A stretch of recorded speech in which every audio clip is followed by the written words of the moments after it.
Breaking చూస్తున్నాం. రేపు BJP కేంద్ర ఎన్నికల కమిటీ సమావేశం జరగనుంది. రెండవ జాబితా క్యాండిడేట్లపై సీఈసీ భేటీలో చర్చించనున్నారు. ఇక తెలంగాణకు సంబంధించి 8 స్థానాలపై నేతలు ఈ భేటీలో చర్చించనున్నారు. ఈ నెల 11న బీజేపీ రెండవ విడత జాబితా విడుదల చేయనుంది. తెలంగాణకు చెందిన 6 స్థానాలకు అభ్యర్థులు ప్రకటించే అవకాశం కనిపిస్తోంది. మార్చి 13న ఎన్నికల షెడ్యూల్ వచ్చే అవకాశం ఉందని, ఆ తర్వాత పెండింగ్ స్థానాలకు క్యాండిడేట్లను అనౌన్స్ చేస్తారని పార్టీ వర్గాలు అంటున్నాయి. కాగా ఇప్పటికే బీజేపీ తెలంగాణలో 9 స్థానాలకు ఎంపీ అభ్యర్థులు అనౌన్స్ చేసిన విషయం తెలిసిందే. సెకండ్ లిస్టు విడుదల సందర్భంగా ఎంపీ టికెట్ ఆశిస్తున్న నేతల్లో తీవ్ర ఉత్కంఠ ఇప్పుడు నెలకొంది.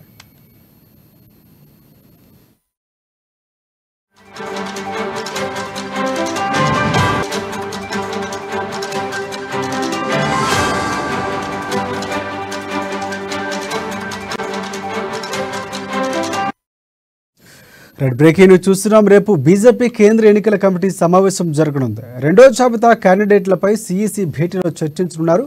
తెలంగాణకు సంబంధించి 8 స్థానాలపై నేతలు ఈ భేటీలో చర్చించనున్నారు. ఈ నెల 11న బీజేపీ రెండవ జాబితా విడుదల చేయనుంది. తెలంగాణకు చెందిన 6 స్థానాలకు అభ్యర్థులు ప్రకటించే అవకాశం కనిపిస్తోంది. మార్చి 13న ఎన్నికల షెడ్యూల్ వచ్చే అవకాశం ఉందని, ఆ తర్వాత పెండింగ్ స్థానాలకు సంబంధించి క్యాండిడేట్లను అనౌన్స్ చేస్తారని పార్టీ వర్గాలు అంటున్నాయి. కాగా ఇప్పటికే తెలంగాణలో బీజేపీ 9 స్థానాలకు ఎంపీ అభ్యర్థులు అనౌన్స్ చేసిన విషయం తెలిసిందే. సెకండ్ లిస్టు విడుదల సందర్భంగా ఎంపీ టికెట్ ఆశిస్తున్న నేతల్లో తీవ్ర ఉత్కంఠ నెలకొంది.